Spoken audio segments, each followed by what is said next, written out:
Have you ever walked into a room, stopped dead in your tracks, and completely forgotten why you even went in there in the first place? It is so incredibly frustrating. You stand there and you start to think your memory is just getting worse and worse. But the truth is, your memory works perfectly fine. You just haven't been given the right instruction manual yet. Today, we are going to fix that. I am going to walk you through exactly how you can memorize an entire shuffled deck of cards in just 5 minutes. Think about a standard Rubik's Cube. When most people try to solve one, they just randomly spin the sides for a while, get super frustrated, and eventually give up. But anyone can solve a Rubik's Cube if they learn one specific sequence of moves. You don't need a massive IQ, you just need the right algorithm.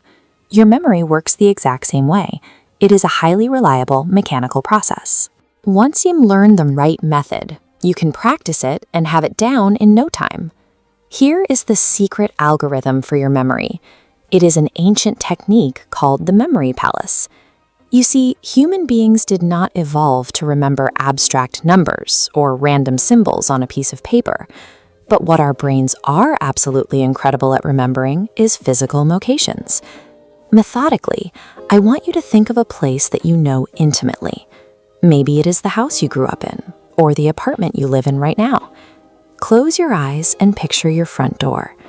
To make this work, you have to establish a strict, logical, one-way path through this space. You walk through the front door, maybe you see the hallway table. Then you step into the living room and see the sofa, then the TV, and then the kitchen counter. The goal here is to pick exactly 52 distinct locations along that path. You must follow the exact same route every time. Jumping around or skipping rooms will get you completely lost when recalling cards. Stick to one linear route. Because you already know this house by heart, you don't even have to try to memorize the path. We are completely bypassing your brain's natural resistance to learning new data. Now we have to address the information itself. If I hand you a 7 of clubs or a jack of diamonds, your brain just doesn't really care. It is boring data. A deck of cards is full of repetitive numbers and identical red and black suits. It is incredibly easy for your mind to discard it. So we are simply going to translate those boring cards into a language your brain already perfectly understands. We are going to give every single card a specific, memorable character or image. Let us say you decide the Ace of Spades is a massive, fire-breathing dragon, and maybe the King of Hearts is your absolute favorite movie actor. The biggest mistake you can make here is picking images that are too normal. If your character is just a guy standing there holding a briefcase, your brain is going to forget him instantly. You have to make these images deliberately loud, incredibly messy, or totally ridiculous. The more shocking and weird the image is, the tighter your brain will hold on to it. I know that sitting down to assign 52 unique characters probably sounds like a massive amount of work up front, but it is actually a lot of fun. This is a highly creative, one-time setup. Once you pick your characters, you never have to do it again. By translating abstract data into ridiculous imagery, we are turning a list of cards into a series of vivid experiences that your brain is naturally equipped to store. When you sit down to actually memorize the shuffle deck, all you are going to do is take a mental walk through your house. You shuffle the deck, flip over the first card, and pull up your character. Let's say the first card is the Ace of Spades. You imagine that giant, terrifying dragon sitting right on your front porch, burning your welcome mat to an absolute crisp. Then you flip the next card. It is the King of Hearts.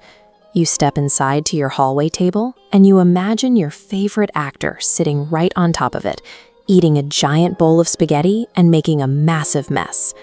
You keep doing this, placing one crazy image at every single stop until the deck is gone.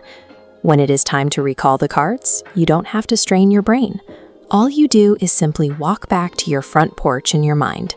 You look at the porch, you immediately see the burning mat, and you know the first card is the Ace of Spades. You step into the hallway, you see the spaghetti mess, and you instantly know the second card is the King of Hearts. It feels exactly like magic, but it is just the predictable, mechanical retrieval of the spatial and emotional anchors you strategically placed along your path. What looks to everyone else like an impossible, genius-level party trick is really just a simple, step-by-step mechanical framework. I want you to try this tonight. Build your own memory palace. Pick out your 52 spots and assign a few funny characters. Just see what happens. Taking the time to master this provides tangible, physical proof that your mind is capable of significantly more than you ever gave it credit for. If you are excited to try this, please let me know down in the comments. Tell me what your memory palace is, or share the craziest character you came up with. I absolutely love reading about your journeys. That deep sense of intellectual confidence comes from finally having a reliable, repeatable system to manage your own focus. Thank you so much for hanging out with me today. Remember how powerful your mind really is, and I will see you in the next one.